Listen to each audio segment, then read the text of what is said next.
Hello everyone, আসসালামু আলাইকুম। Welcome back to my new blog. আশা করি সবাই ভালো আছেন। আমরাও আলহামদুলিল্লাহ এই তো ভালো আছি। আবারও চলে আসলাম দিয়া আলম ব্লগের নতুন আরও একটি ভিডিও নিয়ে আপনাদের মাঝে। কাছে এবং দূরে, দেশ এবং দেশের বাহিরে থেকে এই মুহূর্তে যে যেখান থেকে আমার এই ভিডিওটি দেখছেন কিংবা পরবর্তীতে দেখবেন, সবাইকে জানাই অসংখ্য অসংখ্য ধন্যবাদ এবং অনেক অনেক ভালোবাসা। তো ভিডিওর শুরুতেই বলে দিচ্ছি, আজকে কিন্তু যা যা রান্না করেছি সেটাই আপনাদের সাথে আজকে শেয়ার করলাম। তো আজকের খাবার দাবার কী ছিল সব কিছুই দেখতে পারবেন আমার এই ভিডিওতে।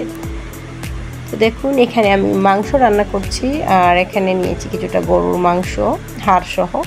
এগুলো আমি আলু দিয়ে রান্না করছি, আর পেঁয়াজ রসুন সব কিছু দিয়ে আমি মাংসটাকে আগে কষিয়ে নিচ্ছি। যেহেতু ফ্রিজিং করা মাংস, ভালো করে একটু কষানো হয়ে গেলে তারপর আমি আলুটাও দিয়ে দেবো। আলুটা একসাথে কষাবো, তারপর মশলা দেব।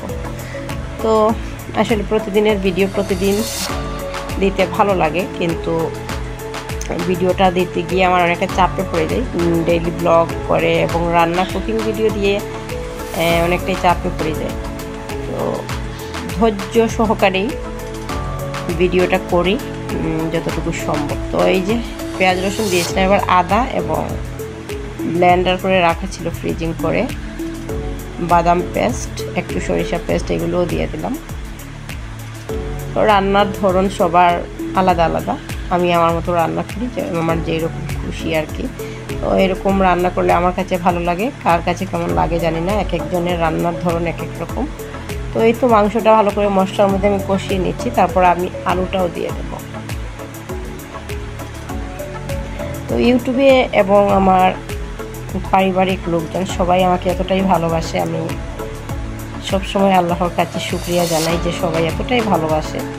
তো এইভাবে যেন সবাই সবসময় ভালোবেসে যায়, সেই দোয়াই সবাই করবেন, এবং সবাই যেন এইভাবে পাশে থাকে। যেমন আমার আশেপাশের মানুষ এবং আমার আত্মীয় স্বজন এবং আমার বিশেষ করে ইউটিউব চ্যানেল খোলার পর থেকে, ইউটিউবটা হয়ে গেছে এবার আত্মীয় স্বজনের চাইতেও মনে হয় কি ইউটিউবের মানুষগুলো আমার খুব খুব প্রিয় এরকম। তো সেটা সত্যি, যেটা আমি সেটাই মানে মুখে যেটা আসে আমার সেটাই বলি, যেটা সত্যি।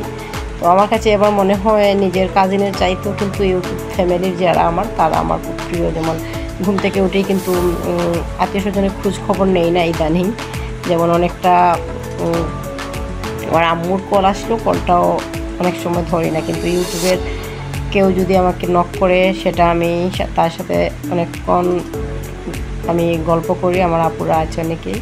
তারপর হচ্ছে যেমন ভিডিও দেখছি সবার, আমারটাও তো সবাই দেখছে, আমিও দেখছি, এটাই হয়ে মানে এই করে করে সারাটা দিন চলে যায়। তো ইউটিউবে এসে এতটাই ভালোবাসা পেয়েছি, আমি খুবই আনন্দিত এবং খুবই কি বলবো, এতটাই ভাষা হারিয়ে ফেলেছি। আমি আমার সবাইকেই বলছি। তো এই কথাটা আজকে আবার বলার কারণ হচ্ছে, আমার চ্যানেলটা বেশি দিনের নয়। তো বেশি দিন আমি যেহেতু আমরা ফেস ভিডিও করি না, ফেস লাইভ করি না, কিংবা ফেস ব্লগও করি না, তো সেই ক্ষেত্রে সবার তুলনায় আমি বলবো আলহামদুলিল্লাহ সবার আগেই বেশি সময় লাগেনি, অল্প দিনেই আমার চ্যানেলটা মনিটাইজেশন হয়েছে এবং এই পর্যায়ে এখনও আছে। তো সেই ক্ষেত্রে সবাই অবাক হয়ে যায় আর কি, ছোট্ট একটা চ্যানেল, আমার ছোট্ট একটা চ্যানেল, এবং সবাই অবাক হয়ে যায়। তো সেই ক্ষেত্রে কেন হয়ে যায়, এটা আমি ভালোবাসা পেয়েছি সবার কাছ থেকে।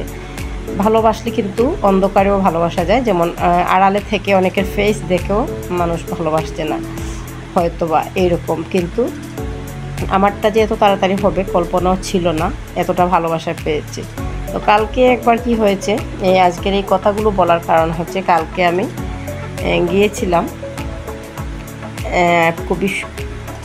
খুবই ছোট্ট একটা ভাইয়া, কিন্তু তার চ্যানেলটা বড় এবং তার ভিডিও আমরা সবসময় দেখি, ট্যাগ চ্যানেলের একটা ভাইয়া। তো তার লাইভ করছিল কালকে, টুগেদার লাইভ। তো টুগেদার লাইভে আমি জয়েন হলাম।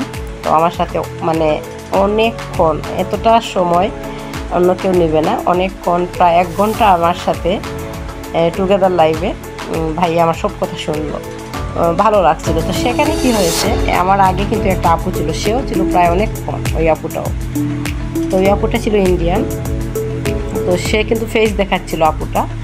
তো তারপরেও সবাই বলছিল নেমে আসার জন্য, যে নেমে আসো, আমরা একটু উপরে যাব এরকম। যে আপু যে গল্প করছে এবার সবাই আর একটু যাবে, আপু যেন নেমে আসে। তো যখন আমি যাই তখন আমার তো লাইভ ফেস ভিডিও কিছুই করি না, আমি ব্যাক ক্যামেরায় গিয়েছিলাম। তো ব্যাক ক্যামেরায় যাওয়ার পরে ওইখানের যে মানুষ মানে ওই লাইভে যারা ছিল আর কি, বিশেষ করে তারা আমাকে মানে তাদের আমি কাউকেই চিনি না, যেহেতু ট্যাগ চ্যানেল অনেকটা বড় চ্যানেল, তো তাদের কাউকেই আমি চিনি না।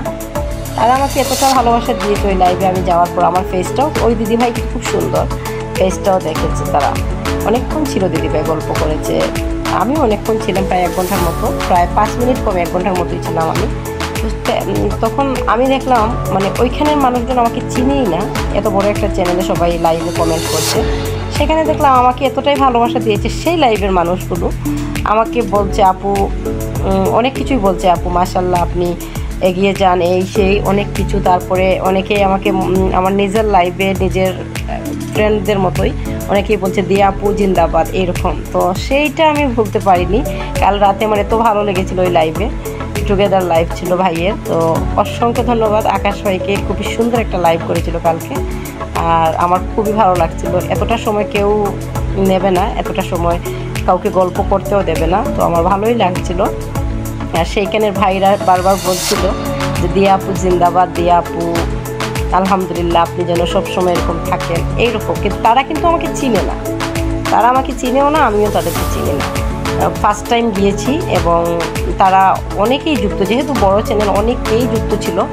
সেই ভালোবাসা আমি বলি যে এতটা ভালোবাসা পেয়েছি, কালকের এই লাইভে গিয়ে আরও আমার উৎসাহ মানে বেড়ে গেল আর কি, আলহামদুলিল্লাহ। তো এইভাবে যেন সবাই আদর যত্নে, মানে ফার্স্ট টাইম গিয়েছি যেই জায়গায়, লাইভে যারা কমেন্ট করছে তারা কেউ চিনে না, সেই জায়গা থেকে সবাই আমাকে ফার্স্ট টাইম গিয়েছি, আমার ফেস দেখছে না, আমার ভয়েসটা শুনছে এবং এতটাই ভালোবাসা দিয়েছে, মাশাআল্লাহ আমি বলবো।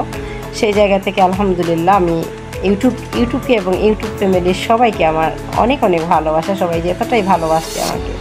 তো জানি না কেন অল্প সময়ে এতটা, আল্লাহ জানি না আমার কী রেখেছেন কপালে, সেটা আমি জানি না। তবে এইভাবে আমি চাই মরণের আগ পর্যন্ত সবার ভালোবাসা যেন পাই, সেটাই আমি চাই বাস্তব জীবনে এবং আমার ইউটিউব ফ্যামিলিতে যেরকম আছি এরকম যেন সারা জীবন থাকতে পারি। সবাই দোয়া করবেন এবং এরকম পাশেই থাকবেন। তো কথা বলতে বলতে আমার গরুর মাংস দিয়ে আলু রান্না এবং মুরগির মাংসও ভুনা করেছিলাম, সেইগুলো হয়ে গেছে। প্লেট সাজালে কিন্তু একটু ভালো লাগে, তো সেই জন্য প্লেটও সাজিয়ে নিলাম। তো আপনাদের সাথে অনেক কিছুই বলে ফেললাম, কারণ আনন্দে মনের অজান্তে মনের অনেক দুঃখ আমরা অনেক সময় শেয়ার করতে পারি ইউটিউবের বন্ধুবান্ধবের সাথে, এবং ভালোই লাগে। নিজের ফ্যামিলির চাইতেও কিন্তু ইউটিউবের ফ্যামিলির মানুষরা অনেকটা আপন হয়ে গেছে, যেটা আমরা ইউটিউবিং করি সব আপুরাই জানি বিশেষ করে। তো আজকের আমি এই যে কথাগুলো বললাম কেন, আমার এতটাই ভালো লেগেছিল, এতটাই আনন্দিত আমি, সেই জন্য মনের অজান্তে কথাগুলো আপনাদের সাথে শেয়ার করলাম। কার কাছে কেমন লাগছে জানি না, তবে অবশ্যই সবাই জানাবেন কমেন্ট করে আপনাদের কার কাছে কেমন লাগলো। অল্প ছোট্ট একটি মানুষ আমি, ছোট্ট একটি চ্যানেল, অল্প দিনের চ্যানেল, এবং এতটা ভালোবাসা পাচ্ছি, এখনও পেয়ে যাচ্ছি। এইভাবেই সবাই পাশে থাকবেন, নেক্সটেও যেন এভাবে পাশে থাকতে পারেন সেই দোয়াই করি আমি সবার জন্য, সবাই যেন আমার পাশে থাকে এবং আমিও যেন সবার পাশে থাকতে পারি। অনেক কথাই বলে ফেললাম। এবার আমার কথা হচ্ছে, যেহেতু রান্নাবাড়া করেছি, একটা প্লেট না সাজালে ভালো লাগবে না, যেটা আমার হয় এরকম আমার করতে ভালোই লাগে। তো সেই জন্য আমি এখানে গরুর মাংস আলু দিয়ে রান্না করেছিলাম আর মুরগির মাংস ভুনা করেছিলাম, সেগুলো একটু প্লেটে সাজিয়ে নিচ্ছি। কারণ যে কোনো জিনিস যদি পরিপাটি দেখতে হয় তাহলে খেতেও ভালো লাগে এবং দেখার একটা সৌন্দর্য মানে ভালো লাগে, সেই জন্য কেন জানি না এগুলো আমার করতে এমনিতেই সবসময় ভালো লাগে।